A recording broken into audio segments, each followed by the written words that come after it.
பெருமதி நம்மளுக்கு தெரியாது என்பதனால் நான் சொல்லுகிறேன். இன்னொரு செய்தியை பாருங்கள். நாங்களாம் ஒழுக்கமானவர்களாக இருப்போம், ஒழுக்கத்தை கடைபிடித்துக் கொண்டிருப்போம்.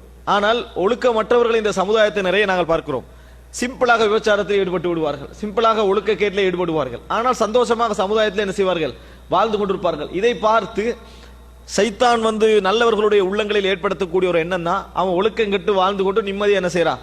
இருந்து கொண்டிருக்கிறான். நம்ம ஒழுக்கத்தோடு வாழ்ந்து கொண்டு நம்மளால எல்லா மரியாதை இருந்தும் நம்மளுக்கு என்ன செய்ய முடியவில்லை, இந்த தவறை செய்ய முடியவில்லை என்கின்ற தூண்டுதல் சைத்தான் என்ன செய்வான்? நல்லவர்களுடைய உள்ளங்களை போடுவான். இந்த மாதிரி நேரத்தில் நீங்கள் என்ன நினைக்கணும் தெரியுமா? உங்களுக்கு செய்ய முடியாத ஒரு மனோநிலை அல்லாஹ் ஏற்படுத்தி இருக்கிறானே, இது அல்லாஹ் தஆலா உங்களுக்கு தந்த மிகப்பெரிய ஒரு நிம்மதி, மிகப்பெரிய ஒரு அருள். அந்த இடத்துக்கு போறது பெரிய வேலையே அல்ல. நீங்கள் இந்த நியமத்தை புறக்கணிப்பீர்கள் என்று சொன்னால், இதற்காக இறைவனுக்கு நன்றி செலுத்த மாட்டீர்கள் என்று சொன்னால், ஒரு 5-6 வருடத்தில் நீங்க அந்த பட்டியலில் இருப்பீர்கள். ஆனா எது இல்லாமல் போய்விடும்? இந்த பட்டியலிருந்து நீங்க என்ன செய்துவீங்க? இல்லாமல் போய் மாறிவிடுவீர்கள். அதனால அல்லாஹ்விடத்தில் நாம் என்ன செய்ய வேண்டும்? அடிக்கடி நம்மளுக்கு என்ன நியமத் இறைவன் தந்திருக்கிறான் என்பதை நம்ம என்ன செய்யணும்? யோசிச்சு பார்க்க பழக வேண்டும். அந்த நிம்மதியை போல வெறும் பொருளாதாரத்தை வைத்து அளக்க கூடாது.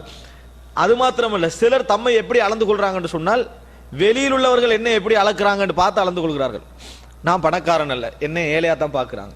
நான் படிச்சவன் அல்ல, என்னை மடையனா தான் பார்க்கறாங்க. நான் சமுதாயத்தில் எதுவுமே செய்யறதுக்கு எனக்கு இயலாது, அதனால எனக்கு ஒன்றும் இல்லாதவனா பார்க்கறாங்கன்னு வெளியில உள்ளவன் செய்யற மரியாதை நீங்க என்ன செய்றீங்க?